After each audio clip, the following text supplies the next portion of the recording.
ಪ್ರೀತಿಗೆಲ್ಲ ಮಮತೆಯ ಜೀವನಕ್ಕೆ ಮಮತೆಯ ಸ್ವಾಗತ. ನಾನು ಮಮತಾ ಶಂಕರಿ. ಇವತ್ತು ಒಂದು ಬ್ರೇಕ್ಫಾಸ್ಟ್ ರೆಸಿಪಿ ತೋರಿಸ್ತಾ ಇದ್ದೀನಿ. ತುಂಬ ಆರೋಗ್ಯಕರವಾದಂತಹ ತಿಂಡಿ ಇದು, ರಾಗಿ ದೋಸೆ. ಇದು ನಿಮ್ಗೆ ಗೊತ್ತೇ ಇದೆ, ರಾಗಿ ತುಂಬ ಆರೋಗ್ಯಕ್ಕೆ ಒಳ್ಳೆಯದು, ಮತ್ತು ಶುಗರ್ ಪೇಷಂಟ್ಗಳಿಗೆಲ್ಲ ಆರಾಮಾಗಿ ಮಾಡ್ಬೋದು. ಅವ್ರಿಗೂ ಒಳ್ಳೆಯದು, ಅಕ್ಕಿಗಿಂತ ಇದನ್ನು ಮಾಡ್ಬೋದು ದಿನ. ಮತ್ತು ಎಲ್ರಿಗೂ ರುಚಿಯೇ ಆಗುವಂತಹ ಒಂದು ತಿಂಡಿ. ದಿನ ಒಂದೇ ತಿಂಡಿ ಬ್ರೇಕ್ಫಾಸ್ಟ್ ಮಾಡಿ ಒಂದೋ ಎರಡೋ ಯಾವುದೇ ದೋಸೆ ಇಡ್ಲಿ ಅದನ್ನೇ ತಿನ್ನೋದು ಇದು ಬೋರ್ ಆಗಿರೋದಕ್ಕೆ ಇದನ್ನು ಮಾಡ್ಬೋದು. ತುಂಬ ಚೆನ್ನಾಗಿರುತ್ತೆ, ರುಚಿಯಾಗಿರುತ್ತೆ. ಇದಕ್ಕೆ ರಾಗಿ ನೆನೆ ಹಾಕಿದ್ದೀನಿ. 3 ಗ್ಲಾಸ್ ರಾಗಿ ಒಂದು 8 ಗಂಟೆಗಳ ಕಾಲ ನೆನೆ ಹಾಕಿದ್ದೀನಿ. ಚೆನ್ನಾಗಿ ತೊಳೆದಿಟ್ಟಿದ್ದೀನಿ. ಅದರ ಮೇಲಿನ ಇದು ಏನು ಹೊಟ್ಟು ಅಂತೀವಿ ಅದು ಹೋಗುತ್ತೆ. ಅದು ಹೋದ್ಮೇಲೆ ಚೆನ್ನಾಗಿ ತೊಳೆದಾಗ ಕ್ಲೀನ್ ಮಾಡಿಕೊಂಡು ಮಿಕ್ಸಿ ಜಾರಿಗೆ ಹಾಕ್ಕೊಳ್ಳಿ. ರುಬ್ಕೊಳ್ಳೋಕ್ಕೆ ನೀರೆಲ್ಲ ಬಸಿದ್ಬಿಟ್ಟು ಅದಕ್ಕೆ ನಾನೀಗ ಸರಿ 1 ಕಪ್ಪು 2 ಕಪ್ಪಿನಷ್ಟು, ಅಂದರೆ 1 ಕಡಿಯಷ್ಟು, ದೊಡ್ಡ ಕಡಿಯಷ್ಟು ತೆಂಗಿನಕಾಯಿ ತಗೊಂಡಿದ್ದೀನಿ. ತೆಂಗಿನಕಾಯಿ ಜಾಸ್ತಿ ಇದ್ದಷ್ಟು ರುಚಿ ಚೆನ್ನಾಗಿರುತ್ತೆ. ನಿಮ್ಗೆ ಗೊತ್ತೇ ಇದೆ, ಬರೀ ರಾಗಿ ಹಾಕಿದರೆ ಅದು ಗಟ್ಟಿ ಆಗುತ್ತೆ. ಅದಕ್ಕೆ ತೆಂಗಿನ ತುರಿ ಹಾಕಿದರೆ ಸ್ವಲ್ಪ ಮೆತ್ತಗೆ ಬರುತ್ತೆ ದೋಸೆ.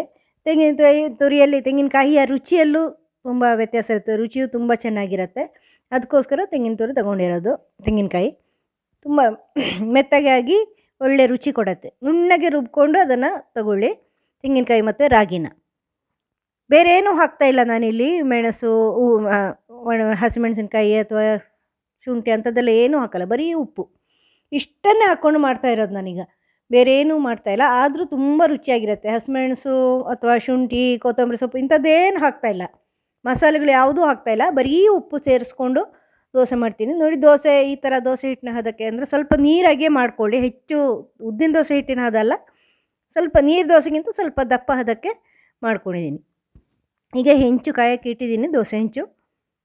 ಇದನ್ನು ಚೆನ್ನಾಗಿ ಎಣ್ಣೆ ಹಚ್ಕೋಬೇಕೆಲ್ಲ ಫುಲ್ಲು. ಎಣ್ಣೆ ಮಾತ್ರ ಪೂರ್ತಿ ಚೆನ್ನಾಗಿ ಬರಬೇಕು. ಕಾದ್ಮೇಲೆ, ಹೆಂಚು ಕಾದ್ಮೇಲೆ ದೋಸೆ ಮಾಡ್ಕೊಳ್ಳಿ ಒಂದು ಸೌಟೆ ಹಾಕ್ಕೊಂಡು.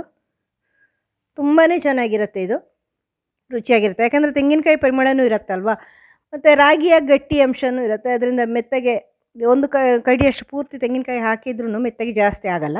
ಆ ತೆಂಗಿನಕಾಯಿ ಪರಿಮಳಕ್ಕೆ ತಿನ್ನೋದು ತುಂಬ ಚೆನ್ನಾಗಿರುತ್ತೆ.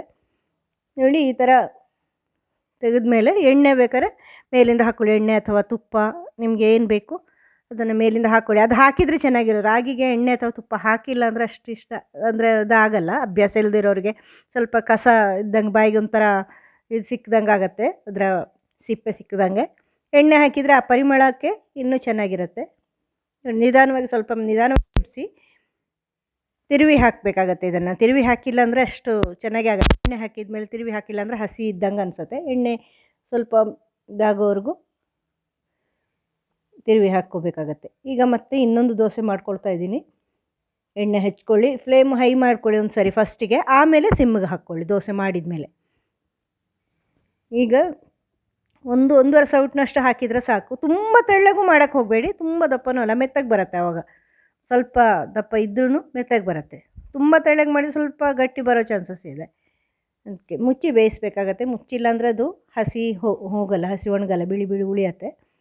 ಅದಕ್ಕೆ ಸ್ವಲ್ಪ ನೀರು ಬೇಕಾದರೆ ಇನ್ನೂ ಸೇರಿಸ್ಕೋಬೋದು ನೀವು, ಏಳತ್ತೆ ಅಂತ ಇದ್ದರೆ ನೋಡಿಕೊಂಡು ಮಾಡ್ಕೋಬೇಕು. ಯಾಕೆಂದರೆ ನೀರು ಹೆಚ್ಚಾದರೆ ಏಳಲ್ಲ.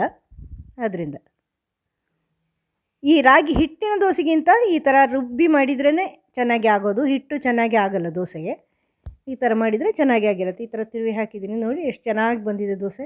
ತುಂಬ ಚೆನ್ನಾಗಿರುತ್ತೆ, ಮೆತ್ತಗೇನೂ ಇದೆ, ತೆಂಗಿನಕಾಯಿಯ ಪರಿಮಳನೂ ಇರುತ್ತೆ, ತುಂಬ ರುಚಿಯಾಗುತ್ತೆ. ಇದನ್ನು ಚಟ್ನಿ ಜೊತೆ ಅಥವಾ ಸಾಂಬಾರು ಜೊತೆ ತಿಂದರೆ ತುಂಬ ಚೆನ್ನಾಗಿರುತ್ತೆ. ಚಟ್ನಿ ಸಾಕು, ಚಟ್ನಿಲಿ ತುಂಬ ಚೆನ್ನಾಗಿ ಆಗುತ್ತೆ. ಇದು ತುಂಬ ರುಚಿಯಾಗುತ್ತೆ.